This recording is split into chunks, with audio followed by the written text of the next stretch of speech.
Empezamos la conexión. Listo. Hay que esperar Hola, unos buenas noches. minutos hasta que llegue la notificación que estamos al aire. Conectando video. Y buenas noches.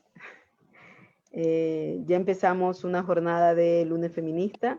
Estamos acompañados hoy de dos compañeras, Janet Guerrero desde la ciudad de Quito y Giselle Viteri desde Guayaquil. Esta semana ha sido una semana bastante conmocionada y conmocionada mucho más por la situación que estamos viviendo alrededor de los niveles de violencia, desapariciones de niñas, niños y adolescentes, y sobre todo con los cuerpos mutilados de las niñas y encontrarnos con unos duelos dentro de otros duelos, ¿no? Para esta ocasión vamos a conversar con nuestras dos invitadas justamente sobre la situación del Ecuador alrededor de los sistemas de protección y sobre todo en la indefensión que se encuentran las comunidades más empobrecidas del país. Bienvenidas y bienvenidos. Vamos a hacer una pequeña presentación. Vamos a pasar la palabra primero a Janet y luego a Giselle. Bienvenidas. Hola, buenas noches. Gracias por la oportunidad. Buenas noches con todas y todos. Bueno, soy Janet Guerrero. Soy ante todo madre y activista por los derechos de niñez y de mujeres. También soy activista del movimiento social por la defensa de los derechos de la niñez, adolescencia y juventud del Ecuador y parte del grupo No Tenencia S. Entonces hemos venido trabajando estos temas de violencia, de niñez, pero también hacemos la conexión entre la violencia que sufren mujeres, sobre todo madres, y la violencia que sufren los niños. Entonces es importante visibilizar esos temas para no quedarnos como con un solo lado de la historia y como que aquí no sucede nada. ¿Sí? Es importante visibilizar las cosas, es importante hablar sobre temas de los que nadie ha querido hablar, pero para realmente ir cambiando un poco también la mentalidad social respecto al rol de las madres, al rol de los padres y cómo vivimos en la sociedad hoy en día. Gracias, Janet. Bienvenida, Giselle. Hola, ¿cómo estás, Juanita? Janet, buenas noches. Bueno, gracias por invitarme en este espacio. Juanita y yo somos colaboradoras, pachucas, activistas de Mujeres de Asfalto. Y también somos unas activistas por los derechos humanos de las personas. ¿Por qué no hago una diferencia niños, niñas y adolescentes o personas según su etnia? Porque todos somos personas y todos somos iguales ante la ley, sin ningún tipo de exclusión.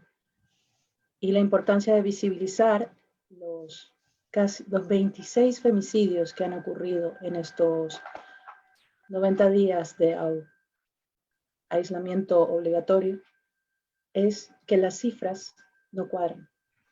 Y efectivamente los grupos más vulnerables son los que han estado afectados, ya sea por la violencia de género o por las redes de trata y tráfico de personas. Empezamos. Gracias, Giselle.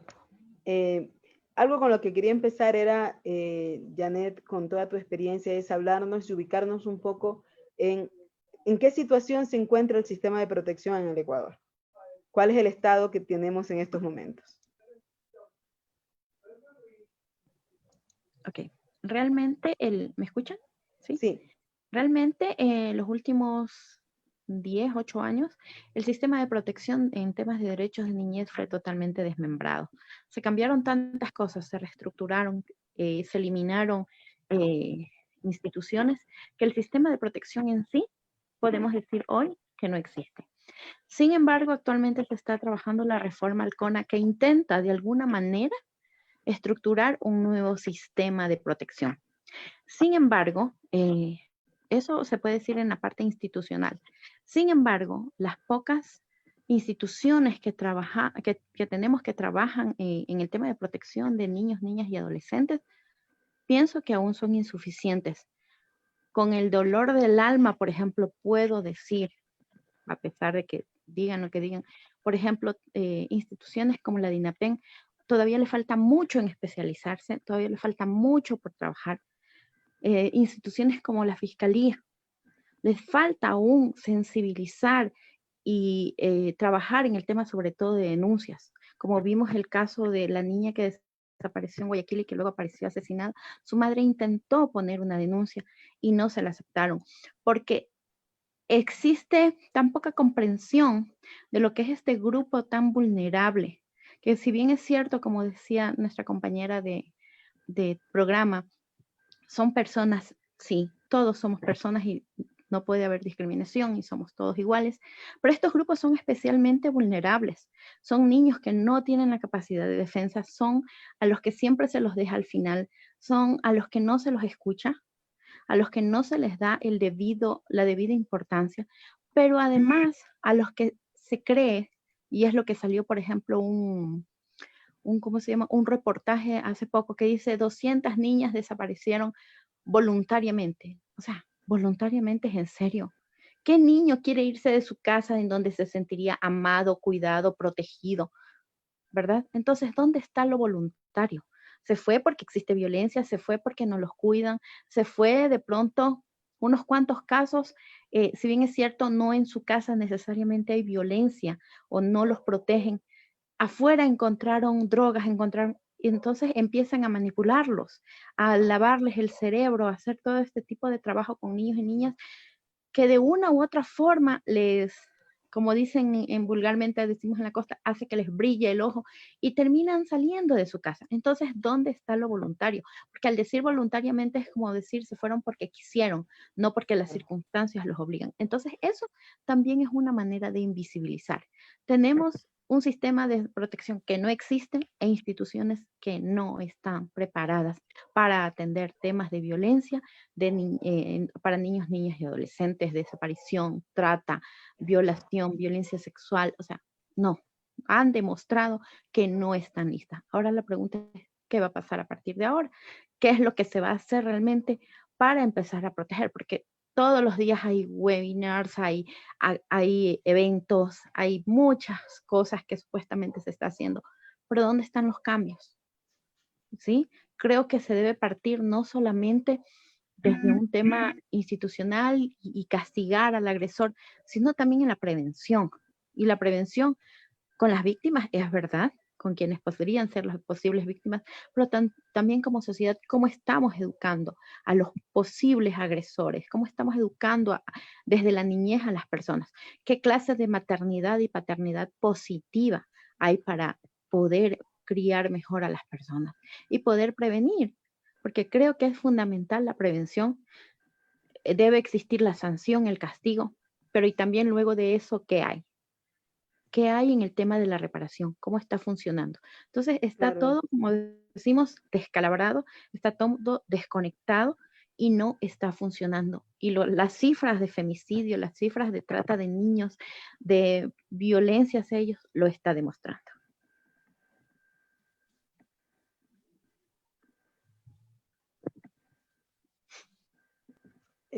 Claro, Janet. Yo ahora un poco quiero abordar justamente, no quiero como señalar únicamente estos casos, los dos últimos casos, o con lo que conversábamos en la previa con los tres últimos casos, porque bien decía Giselle, está el caso de Judith, está el caso de Yuri y está el caso de Emily, si no me equivoco, que desgraciadamente son nombres que se transforman en nombres famosos alrededor de un duelo comunitario, porque no podemos decir que simplemente es de la familia.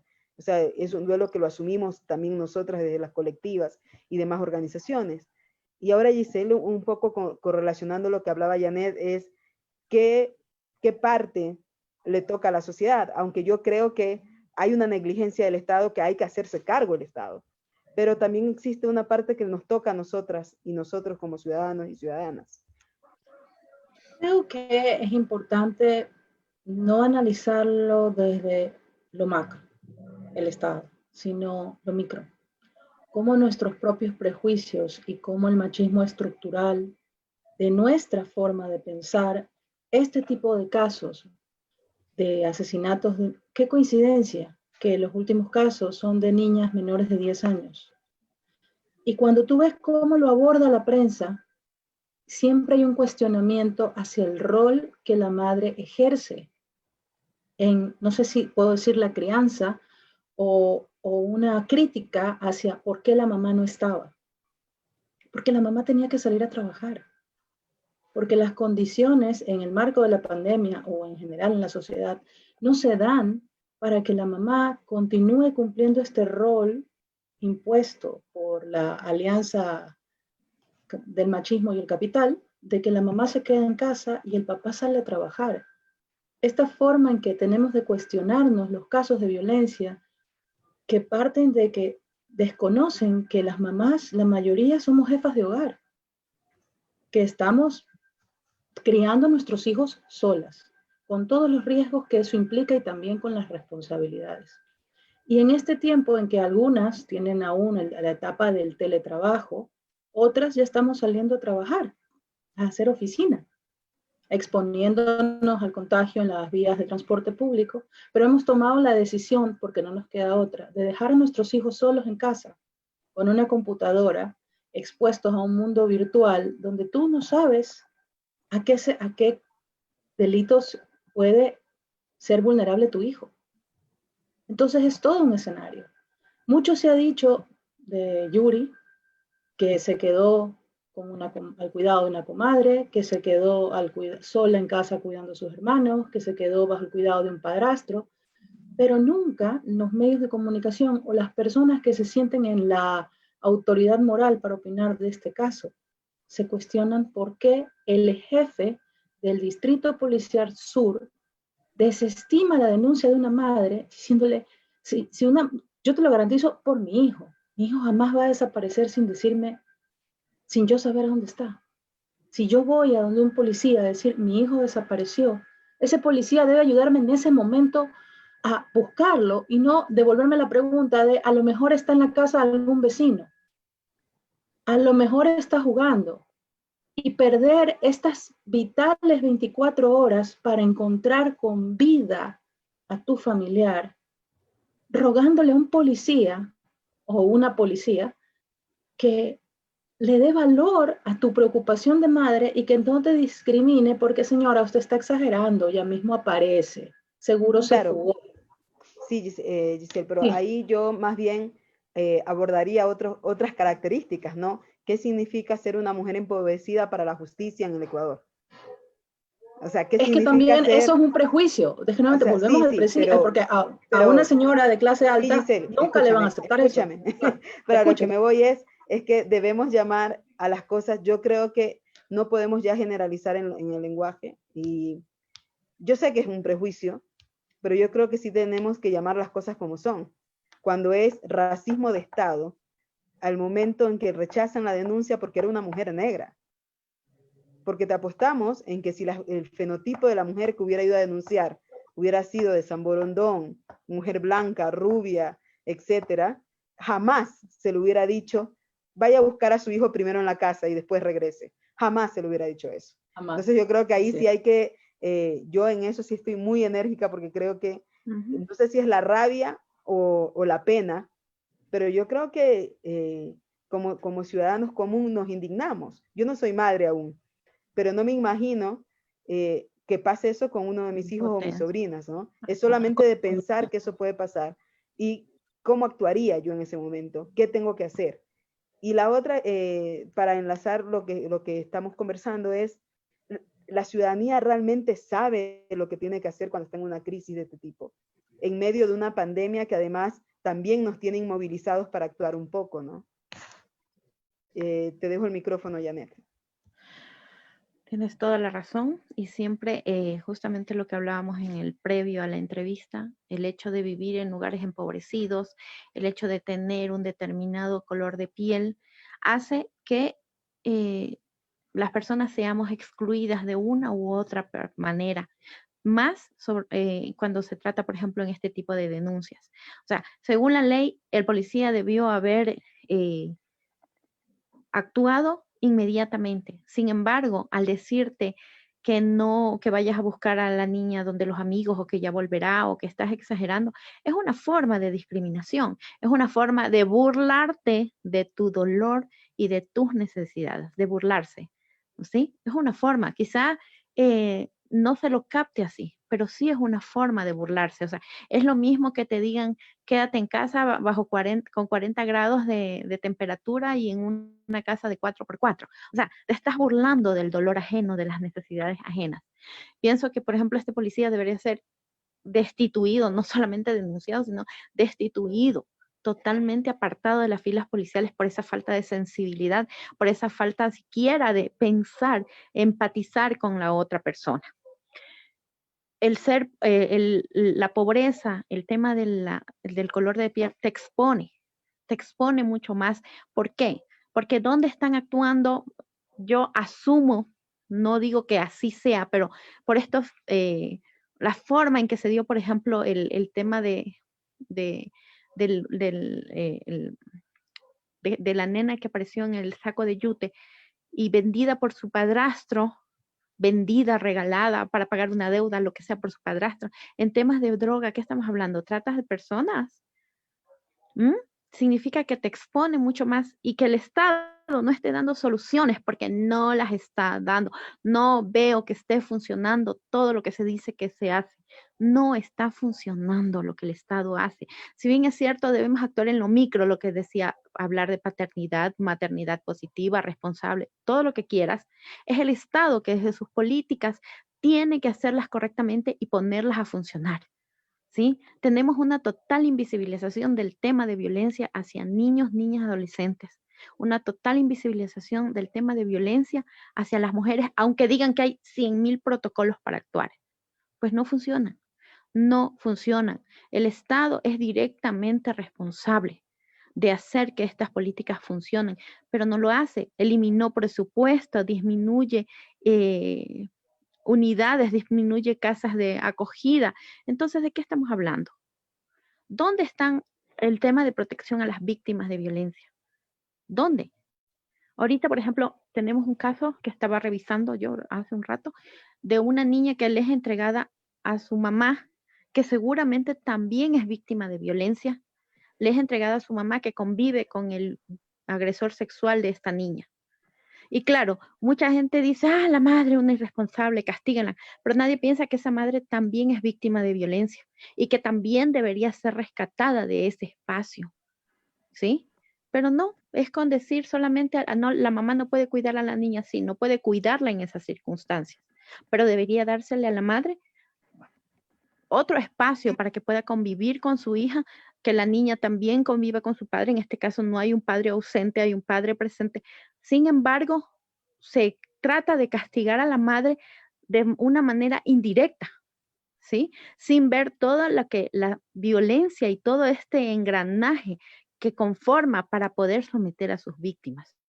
Si bien es cierto, puede haber personas negligentes en el cuidado de sus hijos, el acusar a una madre, por ejemplo, de que es la culpable de que su hijo desaparezca, muera en manos del padrastro o de quien sea, es la más burda minimización de lo que la violencia significa, ¿sí? Como decías, el ser madres en estos tiempos, y creo que nunca ha de haber sido así como que re fácil, y menos ahora con el acceso a la tecnología, el tener que trabajar fuera del hogar, el saber que somos cabeza de hogar, nosotras, que a veces a duras penas contamos con una ayuda económica para nuestros hijos. Tenemos que vernos y hacernos pulpo para poder velar por ellos completamente.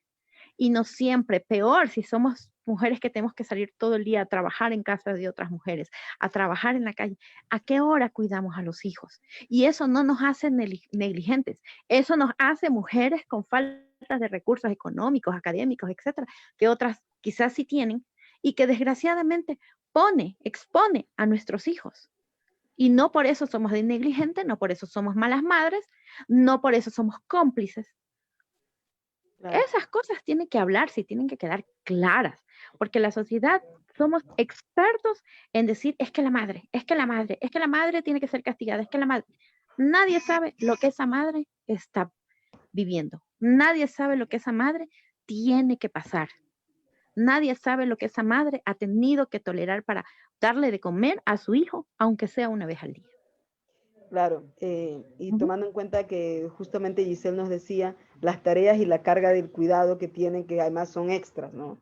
Entonces ahí, Giselle, no sé si nos puedes como un poco más explicar estos contextos que además también representan una sobrecarga alrededor justamente de los roles de las mujeres y las niñas. Claro, Exacto. o sea, es no solamente la sobrecarga de tareas, es la sobrecarga emocional de tener que cumplir. O sea, las mamás, en general las mujeres que salimos a trabajar y tenemos hijos e hijas, siempre en nuestra sociedad hay una elección. El niño va a estudiar y la niña se queda en casa, cuidando a los hermanos, cocinando, lavando, porque mamá está trabajando. Uh-huh. Y las niñas en Ecuador en este momento están en riesgo realmente, porque el trabajo infantil en el 2019 se incrementó al 14%.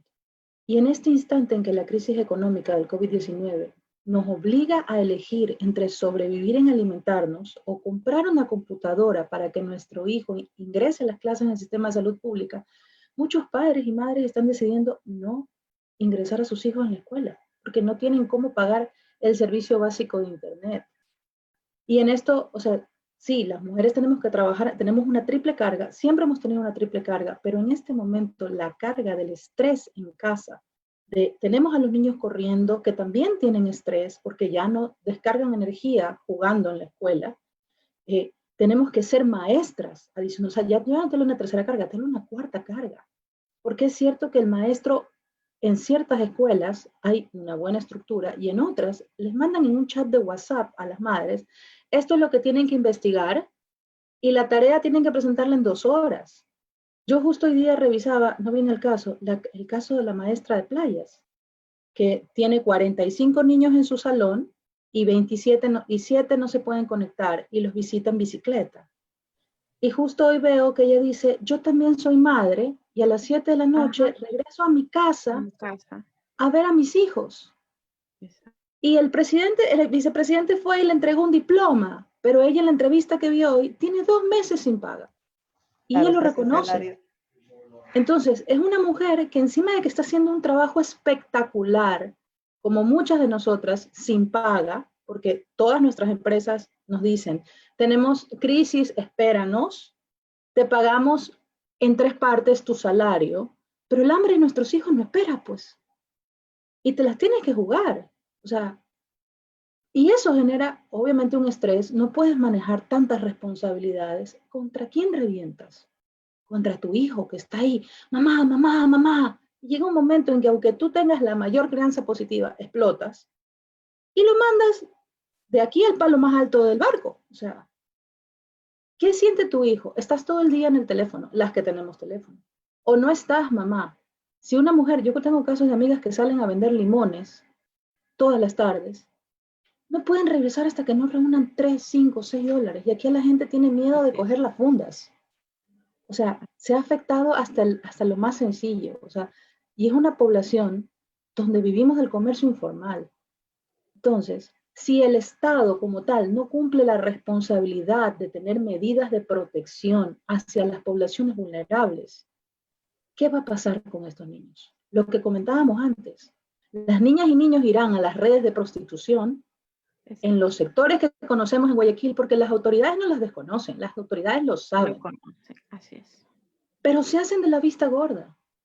Entonces no es posible que en este momento en nuestra ciudad, en Guayaquil, haya niñas que se estén prostituyendo abajo de un puente para ayudar a la economía de su casa. Uh-huh. Pero no es algo voluntario, ¿me entiendes? Te toca. No tienes capacidad de elegir. Y otras niñas no van a ir a la escuela porque se tienen que quedar cuidando a sus hermanos menores. ¿Y qué seguridad tienes una niña de 8 años cuidando a un bebé de 1 o 2? Le estás robando absolutamente todo su presente, toda su infancia. Nuestro país va a cambiar si esto se sigue repitiendo. ¿Y cuántas? Ya estamos hablando de prostitución, estamos hablando de formas de trabajo violentas. ¿Qué va a pasar con una generación que no estudia? Claro. ¿Qué país vamos a tener? Yo No es ahí, solo la crisis financiera. claro, yo ahí quisiera acotar que cuando hablamos de niñas, niños y adolescentes no podemos hablar de prostitución. Tenemos que hablar de explotación sexual. Porque no hay, ahí ya no hay nada que si es voluntario, que no es voluntario. Ahí estamos hablando netamente de explotación sexual. Creo que es importante también señalar lo que tú dices y es el sistema de protección está tan fallido o tan precarizado que el acceso a la educación no existe, pues. O sea, desgraciadamente en las condiciones que tenemos ahora, quien puede estudiar es el quien tiene, no quiero usar la palabra privilegio, pero quien tiene la opción de tener una computadora y tener internet. Pero sabemos que tanto en comunidades urbanos y rurales, ese espacio no, o sea, no es la realidad. Más que el espacio, no es la realidad que que todos y todas puedan acceder. Eh, yo tengo, gracias. Es que es un tema tan serio y la gente está comentando mucho. Pero, Janet, ¿qué garantías en medio de toda esta crisis, qué garantías o qué podemos rescatar dentro del sistema de protección como opciones para los niños, las niñas y los adolescentes? ¿Qué opciones podemos rescatar? O sea, ¿qué parte del sistema sí está funcionando? Bueno, puedo decir que a pesar de las falencias que hay, no digo que todas, pero algunas juntas de protección, por ejemplo, sí funcionan correctamente. Algunas juntas de protección, sobre todo aquí en la ciudad de Quito, sé que trabajan y cumplen con su labor. No así, por ejemplo, como te dije, desgraciadamente no puedo decir que los demás están funcionando, no puedo decir que funcionan correctamente, quizá en una mínima proporción. Creo que falta mucho de sensibilizar en muchas entidades. Por ejemplo, nosotros tenemos un problema grave en los juzgados que se dan visitas, tenencias a padres agresores, abiertamente agresores, sentenciados. Entonces, personalmente, y soy una mujer que me gusta actuar positivamente, que me gusta pensar positivamente, pero desgraciadamente en este tema no le veo mucho todavía que se haya avanzado. Creo que falta mucho por trabajar, pero como digo, rescato el tema de algunas juntas de protección en donde sé que trabajan correctamente, en donde sé que se analizan los temas, que llaman a las audiencias. Entonces, puedo decir que en esa parte sí se está trabajando. En algunos juzgados, en algunos, hay jueces más conscientes, hay jueces que analizan los temas, pero desgraciadamente a la mayoría de jueces, y te lo digo porque he pasado en los juzgados los últimos meses haciendo mi tesis y también era mi tema de activismo, no. Por ejemplo, en algún rato me encontré con una jueza que en un juicio de visitas la mamá presentaba un poco el tema del juicio de violencia que estaba siguiendo contra el padre de sus hijas, etcétera. Y la jueza lo que le dijo fue, es que lo que es violencia para usted no es violencia para mí. Tú te dices, a ver, aquí hay protocolos, violencia es violencia. A mí me trae la sentencia, o sea, siendo que era un tema que todavía estaba en investigación. Entonces tú ahí dices, ¿y dónde está la protección? Y puede ser el padre, la madre, Juanito, Pepito, Janet, quien sea. ¿Dónde está el sistema de protección? ¿Dónde protejas a esos niños y niñas frente a personas violentas? ¿Sí? Frente a personas que no te garantizan, que no van a minimizarlos, que no van a golpearlos, que no van a insultarlos, etc. Claro, Entonces, ahí yo preguntaría qué necesitamos entonces de la institucionalidad. Nosotros sabemos que luego de que el Estado eliminara el Ministerio de Justicia, una de las cosas que pasó fue que eso fue como si las patas estaban, no quiero, bueno, voy a usar un término muy coloquial de Esmeraldas, que si las patas estaban blandengues, eh, al eliminar el ministerio como tal, nos quedamos totalmente sin un sistema de protección integral porque no había institucionalidad.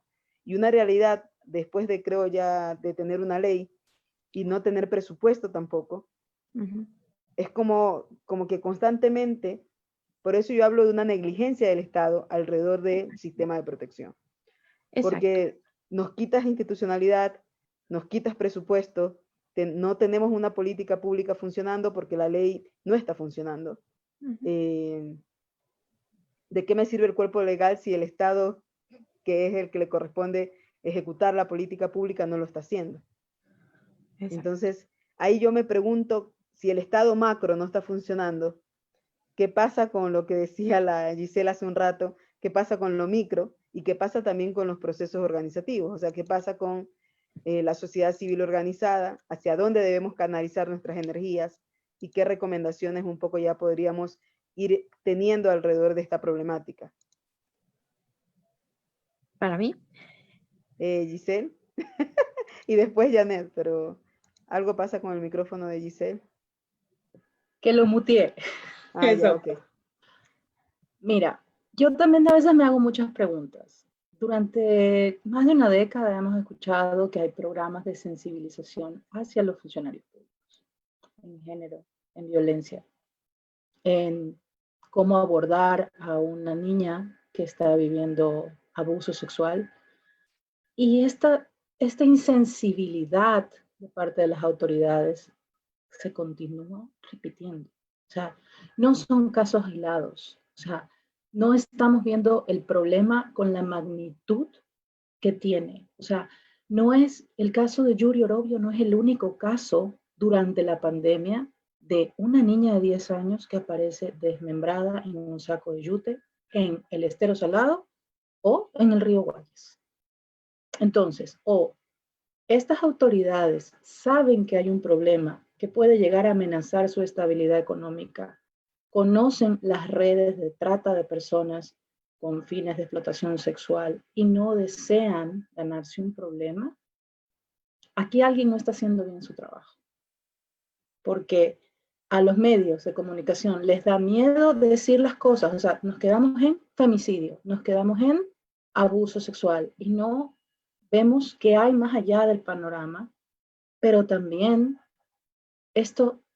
las autoridades, alguien tiene que tomar la responsabilidad que tienen cuando asumen un compromiso de ser un funcionario público y garantizar los derechos que tenemos en la Constitución a una vida libre de violencia y resolver. Porque los plantones están bien, denunciar están bien, compartir el duelo está bien, pero el problema sigue. O sea, alguien preguntaba en los comentarios, no son 90 femicidios, son 26 femicidios. Desde perdón, se me fue del 1 de junio, desde el 16 de marzo al 1 de junio.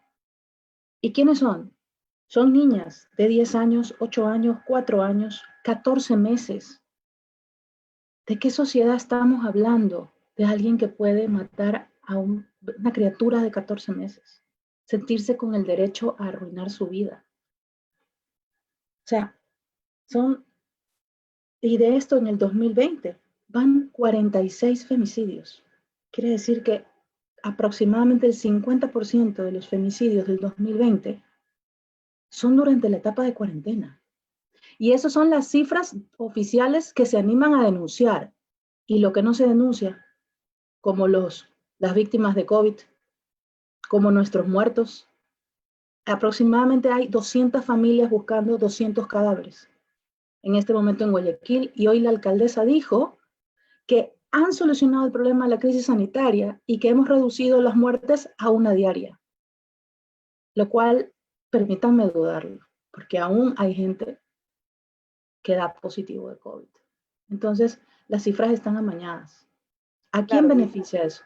Y lo otro es que, claro, preguntar esa pregunta del final me parece que fue la corona, ¿no? ¿A quién beneficia el maquillar las estadísticas y a quién beneficia el no abordar el problema de la desaparición? Datos, ¿no? Porque además no hay datos segregados, no hay información oportuna, pero además yo quiero insistir con esto porque yo siento que las organizaciones no somos culpables de la crisis que vivimos, pero sí creo que podemos jugar un rol protagónico, y me refiero a protagónico es un rol movilizador. La cuestión es que estamos en una situación porque la participación ciudadana en pandemia COVID ha sido un poco, no es que ha sido un poco, es más complicada por los distanciamientos, por los reglamentos, por los toques de queda y demás. Pero yo estaba leyendo cosas que estaban escribiendo las usuarias y amigas en las redes y ponían el control de natalidad, lo que pasa es que los funcionarios no funcionan, Otra compañera decía, es que no hay presupuesto, cómo van a actuar? Porque claro, te dicen que el acceso a la justicia es gratuita, pero la cuestión es que la mujer para trasladarse, una mujer empobrecida para trasladarse desde el Guasmo, donde estaba la mamá de Judith, hasta donde está el principal punto para poner la denuncia, te apuesto que mínimo gastó $1. Y en datos, el ingreso mensual de una familia empobrecida está en $48 o $49. O sea, te imagínate que es $1.5, $1.10 diario. Entonces, lo que significa ir a poner la denuncia es la alimentación de ese día. Y creo que ahí sí, yo reitero y en cada oportunidad digo que felicito a las organizaciones que de una u otra forma generaron todo este espacio de recolectar alimentos, porque donde no estaba el Estado, estábamos las organizaciones sociales respondiendo. Entonces, ahí para ir cerrando, compañeras, entre sus ideas y de demandas, te paso el micrófono, Janet, y un poco es, ¿qué podemos hacer? Porque la cuestión es que sí, todos estamos movilizados, tenemos un duelo comunitario, tenemos nuestra salud mental en crisis, porque además no estamos bien, y eso también hay que reconocerlo. Yo creo que es un sentir nacional el tema de no estar bien en estos momentos, y no estamos bien. Segundo, pero todos queremos hacer algo, todas y todos queremos hacer algo porque también estamos indignados. ¿Qué opciones tenemos de participar? ¿Cómo lo podemos hacer? Y sería importante escucharlas desde la experticia de ustedes dos. Bueno, te paso el micrófono, Janet. Muchas gracias. Bueno, te puedo hablar desde mi experiencia personal, desde la experiencia con madres.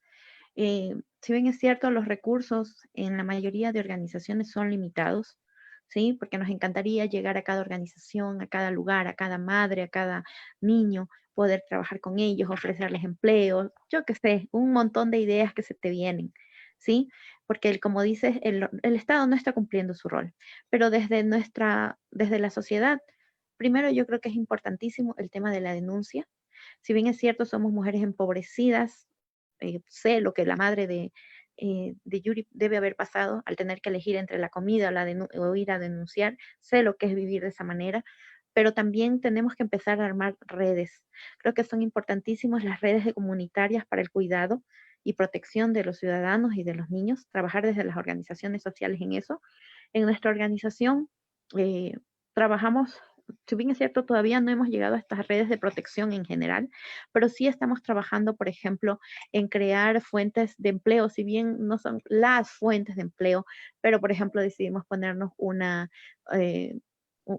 empresita pequeñita que fabrica mascarillas, que da trabajo a otras madres, incluso tenemos padres que nos ayudan, tenemos personas que igual otras estamos haciendo el tema de ventas, entonces otras trabajamos en el tema de, como digo, trabajar en la autoestima de las personas. Entonces vamos creando pequeños nichos para ir superando estas desigualdades mínimamente, porque superar la desigualdad ya es una estructura mucho más fuerte, pero por lo menos darnos la manito y poder trabajar unas con otras juntas para sentirnos menos solas, para sentirnos menos aplastadas, porque el instante que estás completamente sola es cuando te logran ganar, como digo, ¿sí? Cuando la sociedad está separada, está cada uno por su lado tratando de sobrevivir, porque es lo que hacemos, tratar de sobrevivir, te sientes más sola. Entonces estamos tratando como de formar pequeños nichos, pequeños grupos, de ir apoyándonos unas a otras. ¿Sí? No es mucho quizá económicamente lo que puedes hacer, pero el hecho de poder conversar con otra persona es tremendamente tremendamente saludable, incluso porque descargas un poco todo lo que llevas dentro, ¿verdad? Todo ese dolor que te puede estar matando. Eso por un lado. Las redes comunitarias, como decía, sería importantísimo empezar a crearlas desde organizaciones, desde las propias comunidades, no solo para el cuidado, sino también en el tema de las ollas comunitarias, etcétera, porque finalmente son formas en que tenemos que aprender a sobrevivir. Por otro lado, o sea, básicamente eso desde mi experiencia. Por otro lado, veía un comentario algo sobre las juntas de protección. Ojo, no dije que todas las juntas de protección funcionaran bien, dije algunas. Y en ciertos lugares, y es verdad que hay muchos lugares que todavía no tienen juntas de protección, porque también he conocido, así como he conocido funcionarios de juntas de protección maravillosos y que trabajan como se debe, otros que mejor ni verlos, ¿ya? Si bien es cierto, también estamos cortos de presupuesto, como dicen. Bueno, primero que si dejaran de robar tanto, quizás tuviéramos el presupuesto suficiente para poder que el Estado pueda enfrentar claramente estos temas. Y en segundo lugar, si los servidores públicos, principalmente servidores públicos, independientemente de una sensibilización que se les pueda dar, porque les pueden dar 1000 sensibilizaciones, pero si no hay un cambio, si no hay una verdadera comprensión del problema, nada, no va a cambiar nada. Entonces, si 1, 2, 3 fueran sumando de estos servidores públicos a cargo de tomar las denuncias, de hacer el tema, trabajar el tema de violencia, etcétera, fueran sensibilizándose realmente e hicieran bien su trabajo, créanme que aún con poco presupuesto podríamos avanzar.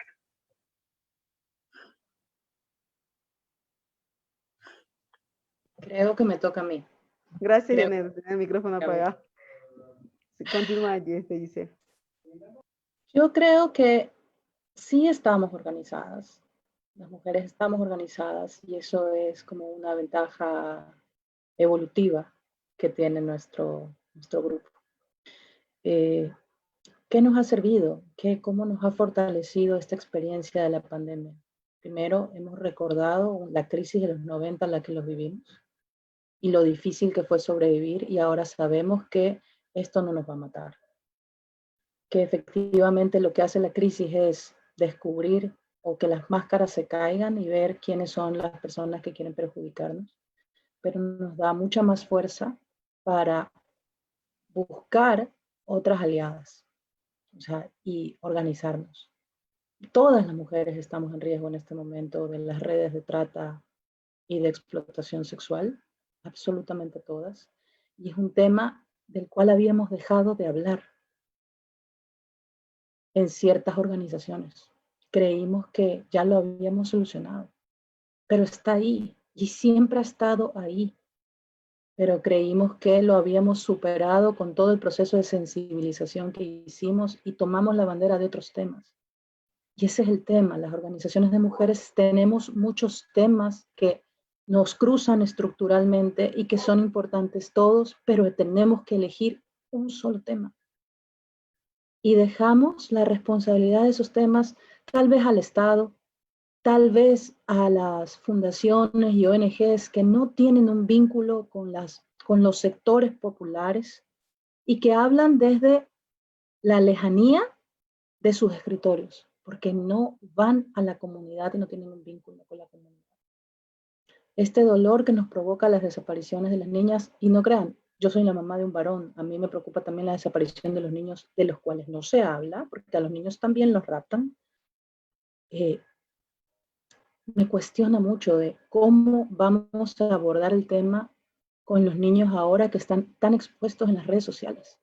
Porque ahora tu maestro es una computadora y tú no sabes quién está atrás y cuánto tiempo esto va a durar, ¿me entiendes? O se va a mantener porque les conviene mantener excluidos a un sector de la población para que sean mano de obra barata.